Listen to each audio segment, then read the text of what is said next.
मेरे प्यारे देशवासियों, नमस्कार। मन की बात में एक बार फिर मेरे सभी परिवारजनों का स्वागत है। आज एक बार फिर बात होगी देश की उपलब्धियों की, देश के लोगों के सामूहिक प्रयासों की। 21वीं सदी के भारत में कितना ही कुछ ऐसा हो रहा है जो विकसित भारत की नींव मजबूत कर रहा है।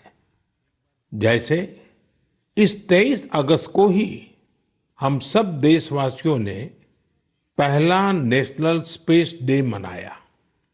मुझे विश्वास है कि आप सबने इस दिन को सेलिब्रेट किया होगा। एक बार फिर चंद्रयान 3 की सफलता का जश्न मनाया होगा। पिछले वर्ष इसी दिन चंद्रयान 3 ने चांद के दक्षिणी हिस्से में शिव शक्ति पॉइंट पर सफलतापूर्वक लैंडिंग की थी। भारत इस गौरवपूर्ण उपलब्धि को हासिल करने वाला दुनिया का पहला देश बना। साथियों, देश के युवाओं को स्पेस सेक्टर रिफॉर्म से भी काफी फायदा हुआ है।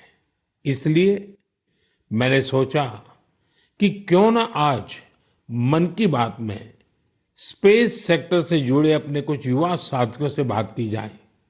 मेरे साथ बात करने के लिए स्पेस टेक स्टार्टअप गैलेक्स आई की टीम जुड़ रही है। इस स्टार्टअप को आईआईटी मद्रास के एलुमनाई ने शुरू किया था। ये सारे नौजवान आज हमारे साथ फोन लाइन पर मौजूद है। सुयश, डेनिल, रक्षित, किशन और प्रणीत। आइए इन युवाओं के अनुभवों को जानते हैं। हेलो। हेलो। हेलो। नमस्ते जी। नमस्कार सर। अच्छा साथियों, मुझे ये देखकर खुशी होती है कि आईआईटी मद्रास के दौरान हुई आपकी दोस्ती आज भी मजबूती से कायम है। यही वजह है कि आपने मिलकर गैलेक्स आई शुरू करने का फैसला किया। और मैं आज जरा उसके विषय में भी जानना चाहता हूँ। इस बारे में बताइए। इसके साथ ही ये भी बताएं कि आपकी टेक्नोलॉजी से देश को कितना लाभ होने वाला है। जी, मेरा नाम सुयश है। हम लोग साथ में, जैसा आपने बोला, सब लोग साथ में आईआईटी मद्रास में मिले। वहीं पर हम लोग सब पढ़ाई कर रहे थे, अलग अलग ईयर्स में थे अपने इंजीनियरिंग के। और उसी वक्त हम लोगों ने सोचा कि एक हाइपरलूप नाम का एक प्रोजेक्ट है जो हम लोग चाहते थे साथ में करेंगे। उसी दौरान हमने एक टीम की शुरुआत की, उसका नाम था आविष्कार हाइपरलूप, जिसको लेकर हम लोग अमेरिका भी गए। उस साल हम एशिया की इकलौती टीम थी जो वहां गई और हमारे देश का जो झंडा है उसको हमने फहराया। और हम टॉप 20 टीम्स में से थे, जो out of around 1500 teams around the world. चलिए, आगे सुनने से पहले इसके लिए तो बधाई दे दूं मैं। बहुत बहुत धन्यवाद आपका। उसी उपलब्धि के दौरान हम लोगों की दोस्ती काफी गहरी हुई और इस तरीके के कठिन प्रोजेक्ट्स और टफ प्रोजेक्ट्स को करने का कॉन्फिडेंस भी आया। और उसी दौरान स्पेसएक्स को देख के और स्पेस में जो आपने जो ओपन अप किया एक प्राइवेटाइजेशन को, जो 2020 में एक लैंडमार्क डिसीजन भी आया, उसको लेकर हम लोग काफी एक्साइटेड थे। और मैं रक्षित को इनवाइट करना चाहूंगा बोलने के लिए कि हम क्या बना रहे हैं और उसका फायदा क्या है। जी, तो मेरा नाम रक्षित है और इस टेक्नोलॉजी से हमको कैसे लाभ होगा मैं इसका उत्तर दूंगा। रक्षित, आप उत्तराखंड में कहाँ से हैं? सर, मैं अल्मोड़ा से हूँ। तो वो बाल मिठाई वाले हैं आप? जी सर, जी सर, बाल मिठाई हमारी फेवरेट है। वो हमारा जो लक्ष्य सेन है ना, वो मेरे लिए रेगुलरली बाल मिठाई खिलाता रहता है मुझे। हाँ रक्षित, बताइए। तो हमारी जो ये टेक्नोलॉजी है, ये अंतरिक्ष से बादलों के आर पार देख सकती है और ये रात्रि में भी देख सकती है। तो हम इससे देश के किसी भी कोने के ऊपर रोज एक साफ तस्वीर खींच सकते हैं। और ये जो डेटा हमें आएगा, इसका उपयोग हम दो क्षेत्रों में विकास करने के लिए करेंगे। पहला है भारत को अत्यंत सुरक्षित बनाना। हमारे जो बॉर्डर्स हैं और हमारे जो ओशंस हैं, सीज हैं, उसके ऊपर रोज हम मॉनिटर करेंगे और एनिमी की एक्टिविटीज को मॉनिटर करेंगे और हमारी आर्म्ड फोर्सेस को इंटेलिजेंस प्रोवाइड करेंगे। और दूसरा है भारत के किसानों को सशक्त बनाना। तो हमने ऑलरेडी एक प्रोडक्ट बनाया है भारत के झींगा किसानों के लिए, जो अंतरिक्ष से उनके पॉन्ड्स के पानी की क्वालिटी मेजर कर सकता है 1/10 ऑफ द करंट कॉस्ट में।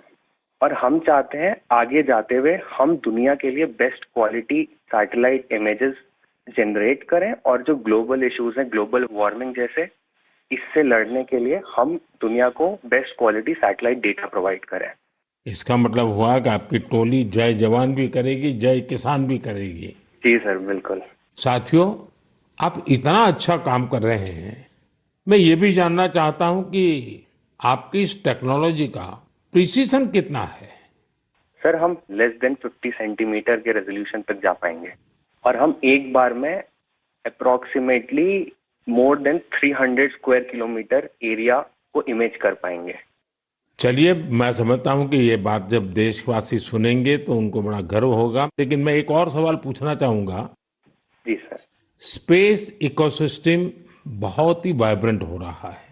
अब आपकी टीम इसमें क्या बदलाव देख रहे हैं। मेरा नाम किशन है। हमने ये गैलेक्साई शुरू होने के बाद से ही हमने इन स्पेस आते हुए देखा है और काफी सारे पॉलिसीज आते हुए देखे हैं, ये जैसे कि geo spatial data policy and Indian space policy. और हमने पिछले 3 साल में काफी बदलाव आते हुए देखा है और काफी प्रोसेसेस और काफी इंफ्रास्ट्रक्चर और काफी फैसिलिटीज इसरो के ये अवेलेबल और काफी अच्छे तरीके से हुए हैं। जैसे कि हम इसरो में जाके टेस्टिंग कर सकते हैं हमारे हार्डवेयर का, ये काफी आसान तरीके से अभी हो सकता है। 3 साल पहले वो प्रोसेसेस उतने नहीं थे, और ये काफी हेल्पफुल रहा है हमारे लिए और काफी और स्टार्टअप्स के लिए भी। और रिसेंट एफडीआई पॉलिसीज की वजह से और ये फैसिलिटीज अवेलेबिलिटी की वजह से और स्टार्टअप्स को आने के लिए काफी इंसेंटिव है, और ऐसे स्टार्टअप्स आके काफी इजीली और काफी अच्छे से डेवलपमेंट कर सकते हैं ऐसी फील्ड में जिसमें यूजुअली डेवलपमेंट करना बहुत कॉस्टली और टाइम कंज्यूमिंग रहता है। बट करंट पॉलिसीज और इन स्पेस के आने के बाद काफी चीजें आसान हुई है स्टार्टअप्स के लिए। मेरे मित्र डेनियल चावड़ा भी इस पे कुछ और बोलना चाहेंगे। डेनियल बताइए। सर, हमने एक और चीज ऑब्जर्व किया है। हमने देखा है कि जो इंजीनियरिंग के छात्र हैं उनकी सोच में बदलाव देखा है। वो पहले बाहर जाके हायर स्टडीज परस्यू करना चाहते थे और वहाँ काम करना चाहते थे और स्पेस डोमेन में, बट अब क्योंकि इंडिया में स्पेस इकोसिस्टम बहुत अच्छी तरीके से आ रहा है, तो इस कारण वो लोग इंडिया वापस आके इस इकोसिस्टम के पार्ट बनना चाहते हैं। तो ये काफी अच्छा फीडबैक हमें मिला है, और हमारे खुद की कंपनी में कुछ लोग वापस आके काम कर रहे हैं इसी वजह से। मुझे लगता है कि आपने दोनों जो पहलू बताए हैं, किशन ने और डेनियल दोनों ने, मैं जरूर मानता हूं कि बहुत से लोगों का इस तरफ ध्यान नहीं गया होगा कि एक क्षेत्र में जब रिफॉर्म होता है तो रिफॉर्म का कितने मल्टीपल इफेक्ट्स होते हैं, कितने लोगों का लाभ होता है, और जो आपके वर्णन से, और क्योंकि आप उस फील्ड में हैं तो आपको ध्यान में जरूर आता है, और आपने ऑब्जर्व भी किया है कि देश के नौजवान अब इस फील्ड में यहीं पर अपना भविष्य आजमाना चाहते हैं, अपने टैलेंट का उपयोग करना चाहते हैं। बहुत अच्छा ऑब्जर्वेशन है आपका। एक और सवाल मैं पूछना चाहूंगा, आप उन युवाओं को क्या संदेश देना चाहेंगे जो स्टार्टअप्स और स्पेस सेक्टर में सफलता हासिल करना चाहते हैं। मैं प्रणीत बात कर रहा हूँ और मैं एक सवाल का जवाब दूंगा। हाँ प्रणीत, बताइए। सर, मैं अपने कुछ सालों के एक्सपीरियंस से 2 चीजें बोलना चाहूंगा। सबसे पहली इज, अगर अपने को स्टार्टअप करना हो तो यही मौका है, क्योंकि पूरी दुनिया में इंडिया आज वो देश है जो वर्ल्ड का सबसे फास्टेस्ट ग्रोइंग इकोनॉमी है, और इसका मतलब ये हुआ कि अपने पास अपॉर्चुनिटी बहुत ज्यादा है। जैसे मैं 24 साल की उम्र में ये सोच के प्राउड फील करता हूँ कि अगले साल हमारी एक सैटेलाइट लॉन्च होगी जिसके बेसिस पे अपनी गवर्नमेंट कुछ मेजर डिसीजंस लेगी, और उसमें हमारा छोटा सा एक कंट्रीब्यूशन है। ऐसी कुछ नेशनल इम्पैक्ट की प्रोजेक्ट्स पे काम करने को मिले, ये ऐसी इंडस्ट्री और ये ऐसा टाइम है, गिवन कि ये स्पेस इंडस्ट्री आज अभी तो स्टार्ट हो रही है। तो मैं अपने युवा दोस्तों को यही बोलना चाहूंगा कि ये अपॉर्चुनिटी ना सिर्फ इम्पैक्ट की बट ऑल्सो उनके खुद के फाइनेंशियल ग्रोथ की और एक ग्लोबल प्रॉब्लम सॉल्व करने की है। तो हम आपस में यही बात करते हैं कि बचपन में हम ये बोलते थे कि बड़े होके एक्टर बनेंगे, स्पोर्ट्समैन बनेंगे या ऐसे कुछ चीजें होती थी। बट आज अगर हम ये सुने कि कोई बड़ा होके ये बोलता है कि मुझे बड़ा होके एंटरप्रेन्योर बनना है, स्पेस इंडस्ट्री में काम करना है, ये हमारे लिए बहुत प्राउड मोमेंट है कि हम इस पूरे ट्रांसफॉर्मेशन में एक छोटा सा पार्ट प्ले कर पाए। साथियों, एक प्रकार से प्रणीत, किशन, डेनिल, रक्षित, सुयश, जितनी मजबूत आपकी दोस्ती है उतना ही मजबूत आपका स्टार्टअप भी है। तभी तो आप लोग इतना शानदार काम कर रहे हैं। मुझे कुछ साल पहले आईआईटी मद्रास जाने का अवसर मिला था और मैंने उस संस्थान के एक्सेलेंस को खुद अनुभव किया है। और वैसे भी आईआईटी के संबंध में पूरे विश्व में एक सम्मान का भाव है और वहाँ से निकलने वाले हमारे लोग जब भारत के लिए काम करते हैं तो जरूर कुछ न कुछ अच्छा कंट्रीब्यूट करते हैं। आप सभी को और स्पेस सेक्टर में काम करने वाले दूसरे सभी स्टार्टअप्स को मेरी बहुत बहुत शुभकामनाएं हैं।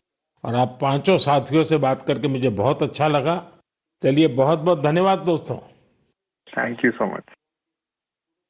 मेरे प्यारे देशवासियों, इस साल मैंने लाल किले से बिना पॉलिटिकल बैकग्राउंड वाले 1 लाख युवाओं को पॉलिटिकल सिस्टम से जोड़ने का आह्वान किया है। मेरी इस बात पर जबरदस्त प्रतिक्रिया हुई है। इससे पता चलता है कि कितनी बड़ी संख्या में हमारे युवा राजनीति में आने को तैयार बैठे हैं। बस उन्हें सही मौके और सही मार्गदर्शन की तलाश है। इस विषय पर मुझे देश भर के युवाओं के पत्र भी मिले हैं। सोशल मीडिया पर भी जबरदस्त रिस्पांस मिल रहा है। लोगों ने मुझे कई तरह के सुझाव भी भेजे हैं। कुछ युवाओं ने पत्र में लिखा है कि उनके लिए वाकई अकल्पनीय है दादा या माता पिता की कोई राजनीतिक विरासत नहीं होने की वजह से वो राजनीति में चाहकर भी नहीं आ पाते थे। कुछ युवाओं ने लिखा कि उनके पास जमीनी स्तर पर काम करने का अच्छा अनुभव है, इसलिए वे लोगों की समस्याओं को सुलझाने में मददगार बन सकते हैं। कुछ युवाओं ने ये भी लिखा कि परिवारवादी राजनीति नई प्रतिभाओं का दमन कर देती है। कुछ युवाओं ने कहा कि इस तरह के प्रयासों से हमारे लोकतंत्र को और मजबूती मिलेगी। मैं इस विषय पर सुझाव भेजने के लिए हर किसी का धन्यवाद करता हूं। मुझे उम्मीद है कि अब हमारे सामूहिक प्रयास से ऐसे युवा जिनका कोई पॉलिटिकल बैकग्राउंड नहीं है वे भी राजनीति में आगे आ सकेंगे। उनका अनुभव और उनका जोश देश के काम आएगा। साथियों, स्वतंत्रता संग्राम के दौरान भी समाज के हर क्षेत्र से ऐसे अनेकों लोग सामने आए थे जिनकी कोई राजनीतिक पृष्ठभूमि नहीं थी। उन्होंने खुद को भारत की आजादी के लिए झोंक दिया था। आज हमें विकसित भारत का लक्ष्य पाने के लिए एक बार फिर उसी स्पिरिट की जरूरत है। मैं अपने सभी युवा साथियों को कहूंगा, इस अभियान से जरूर जुड़े। आपका ये कदम अपने और देश के भविष्य को बदलने वाला होगा। मेरे प्यारे देशवासियों, हर घर तिरंगा और पूरा देश तिरंगा, इस बार ये अभियान अपनी पूरी ऊंचाई पर रहा। देश के कोने कोने से इस अभियान से जुड़ी अद्भुत तस्वीरें सामने आई। हमने घरों पर तिरंगा लहराते देखा, स्कूल, कॉलेज, यूनिवर्सिटी में तिरंगा देखा। लोगों ने अपनी दुकानों, दफ्तरों में तिरंगा लगाया। लोगों ने अपने डेस्कटॉप, मोबाइल और गाड़ियों में भी तिरंगा लगाया। जब लोग एक साथ जुड़कर अपनी भावना प्रकट करते हैं, तो इसी तरह हर अभियान को चार चांद लग जाते हैं। अभी आप अपनी टीवी स्क्रीन पर जो तस्वीरें देख रहे हैं, ये जम्मू कश्मीर के रियासी की हैं। यहाँ 750 मीटर लंबे झंडे के साथ तिरंगा रैली निकाली गई और ये रैली दुनिया के सबसे ऊंचे चिनाब रेलवे ब्रिज पर निकाली गई। जिसने भी इन तस्वीरों को देखा, उसका मन खुशी से झूम उठा। श्रीनगर के डल लेक में भी तिरंगा यात्रा की मनमोहक तस्वीरें हम सब ने देखी। अरुणाचल प्रदेश के ईस्ट कामेंग जिले में भी 600 फीट लंबे तिरंगे के साथ यात्रा निकाली गई। देश के अन्य राज्यों में भी इसी तरह हर उम्र के लोग ऐसी तिरंगा यात्राओं में शामिल हुए। स्वतंत्रता दिवस अब एक सामाजिक पर्व भी बनता जा रहा है। ये आपने भी अनुभव किया होगा। लोग अपने घरों को तिरंगा माला से सजाते हैं। स्वयं सहायता समूह से जुड़ी महिलाएं लाखों झंडे तैयार करती हैं। ई कॉमर्स प्लेटफॉर्म पर तिरंगे में रंगे सामानों की बिक्री बढ़ जाती है। स्वतंत्रता दिवस के अवसर पर देश के हर कोने, जल, थल, नभ, हर जगह हमारे झंडे के 3 रंग दिखाई दिए। हर घर तिरंगा वेबसाइट पर 5 करोड़ से ज्यादा सेल्फी भी पोस्ट की गई। इस अभियान ने पूरे देश को एक सूत्र में बांध दिया है और यही तो एक भारत श्रेष्ठ भारत है। मेरे प्यारे देशवासियों, इंसानों और जानवरों के प्यार पर आपने कितनी सारी फिल्में देखी होगी, लेकिन एक रियल स्टोरी इन दिनों असम में बन रही है। असम में तिनसुकिया जिले के एक छोटे से गांव बारेकुरी में मोरान समुदाय के लोग रहते हैं और इसी गांव में रहते हैं हुलॉक गिबन, जिन्हें यहां होलो बंदर कहा जाता है। हुलॉक गिबन्स ने इस गांव में ही अपना बसेरा बना लिया है। आपको जानकर आश्चर्य होगा, इस गांव के लोगों का हुलॉक गिबन के साथ बहुत गहरा संबंध है। गांव के लोग आज भी अपने पारंपरिक मूल्यों का पालन करते हैं।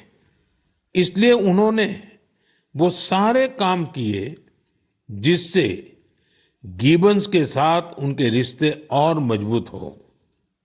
उन्हें जब ये एहसास हुआ कि गिबन्स को केले बहुत पसंद है, तो उन्होंने केले की खेती भी शुरू कर दी। इसके अलावा उन्होंने तय किया कि गिबन्स के जन्म और मृत्यु से जुड़े रीति रिवाजों को वैसे ही पूरा करेंगे जैसा वे अपने लोगों के लिए करते हैं। उन्होंने गिबन्स को नाम भी दिए हैं। हाल ही में गिबन्स को पास से गुजर रहे बिजली के तारों के कारण मुश्किलों का सामना करना पड़ रहा था।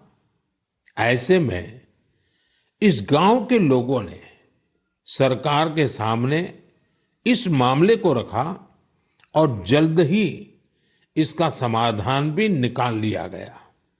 मुझे बताया गया है कि अब ये गिबन्स तस्वीरों के लिए पोज भी देते हैं। साथियों, पशुओं के प्रति प्रेम में हमारे अरुणाचल प्रदेश के युवा साथी भी किसी से पीछे नहीं है। अरुणाचल में हमारे कुछ युवा साथियों ने 3D प्रिंटिंग टेक्नोलॉजी का उपयोग करना शुरू किया है। जानते हैं क्यों? क्योंकि वो वन्य जीवों को सींगों और दांतों के लिए शिकार होने से बचाना चाहते हैं। नादम बापू और लीखा नाना के नेतृत्व में ये टीम जानवरों के अलग अलग हिस्सों की 3D प्रिंटिंग करती है। जानवरों के सींग हो, दांत हो, ये सब 3D प्रिंटिंग से तैयार होते हैं। इससे फिर ड्रेस और टोपी जैसी चीजें बनाई जाती हैं। ये गजब का अल्टरनेटिव है जिसमें बायोडिग्रेडेबल मटेरियल का उपयोग होता है। ऐसे अद्भुत प्रयासों की जितनी भी सराहना की जाए कम है। मैं तो कहूंगा अधिक से अधिक स्टार्टअप्स इस क्षेत्र में सामने आए ताकि हमारे पशुओं की रक्षा हो सके और परंपरा भी चलती रहे। मेरे प्यारे देशवासियों, मध्य प्रदेश के जाबुआ में कुछ ऐसा शानदार हो रहा है जिसे आपको जरूर जानना चाहिए। वहां पर हमारे सफाई कर्मी भाई बहनों ने कमाल कर दिया है। इन भाई बहनों ने हमें वेस्ट टू वेल्थ का संदेश सच्चाई में बदल कर दिखाया है। इस टीम ने जाबुआ के एक पार्क में कचरे से अद्भुत आर्टवर्क तैयार किया है। अपने इस काम के लिए उन्होंने आसपास के क्षेत्रों से प्लास्टिक वेस्ट, इस्तेमाल की हुई बॉटल्स, टायर्स और पाइप्स इकट्ठा किए। इन आर्ट वर्क्स में हेलीकॉप्टर, कार और तोपें भी शामिल हैं। खूबसूरत हैंगिंग फ्लावर पॉट्स भी बनाए गए हैं। यहां इस्तेमाल किए गए टायरों का उपयोग आरामदायक बेंच बनाने के लिए किया गया है। सफाई कामगारों की इस टीम ने रिड्यूस, रीयूज और रिसाइकल का मंत्र अपनाया है। उनके प्रयासों से पार्क बहुत ही सुंदर दिखने लगा है। इसे देखने के लिए स्थानीय लोगों के साथ ही आसपास के जिलों में रहने वाले भी यहां पहुंच रहे हैं।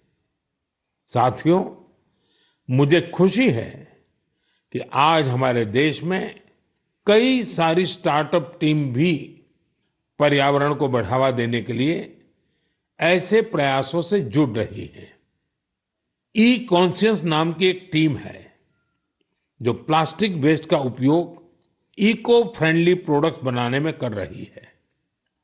इसका आइडिया उन्हें हमारे पर्यटन स्थलों, विशेषकर पहाड़ी इलाकों में फैले कचरे को देख करके आया। ऐसे ही लोगों की एक और टीम ने इको कारी नाम से स्टार्टअप शुरू किया है।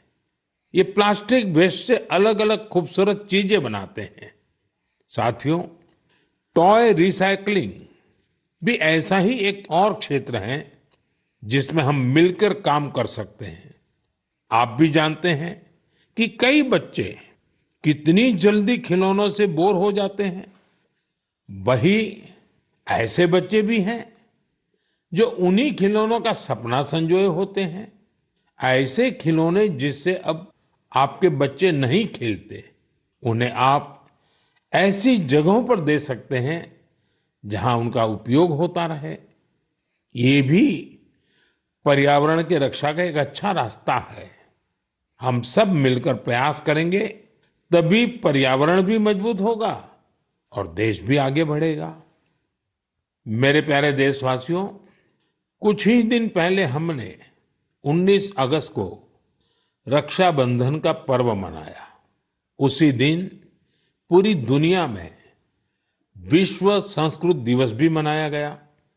आज भी देश विदेश में संस्कृत के प्रति लोगों का विशेष लगाव दिखता है।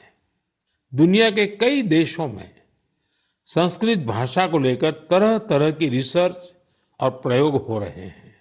आगे की बात करने से पहले मैं आपके लिए एक छोटी सी ऑडियो क्लिप प्ले कर रहा हूं। Titiršuch šigragam gangam idam laksmanam abrei. Va taip yra skamba. Visi kartu. Satu drishtvame ditire navam išvaku nandanach पितीर्षु शीघ्रगां गंगाम इदम लक्ष्मणमब्रवीत्। साथियों, इस ऑडियो का संबंध यूरोप के एक देश लिथुएनिया से है। वहां एक प्रोफेसर विदोनस ने एक अनूठा प्रयास किया है और इसे नाम दिया है संस्कृत ऑन द रिवर्स।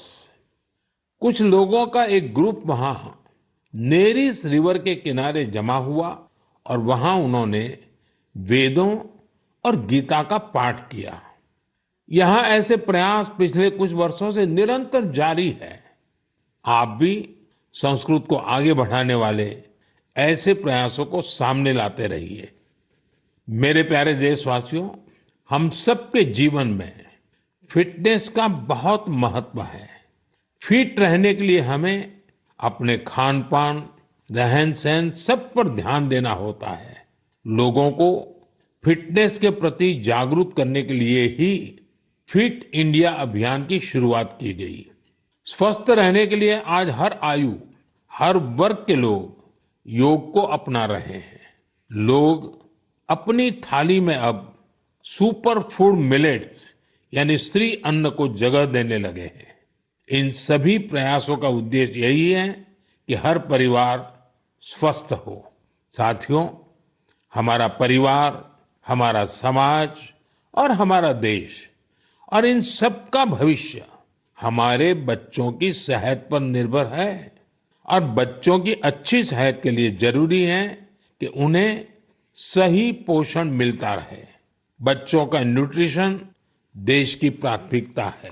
वैसे तो उनके पोषण पर पूरे साल हमारा ध्यान रहता है, लेकिन एक महीना देश इस पर विशेष फोकस करता है। इसके लिए हर साल 1 सितंबर से 30 सितंबर के बीच पोषण माह मनाया जाता है। पोषण को लेकर लोगों को जागरूक बनाने के लिए पोषण मेला, एनीमिया शिविर, नवजात शिशुओं के घर की विजिट, सेमिनार, वेबिनार जैसे कई तरीके अपनाए जाते हैं।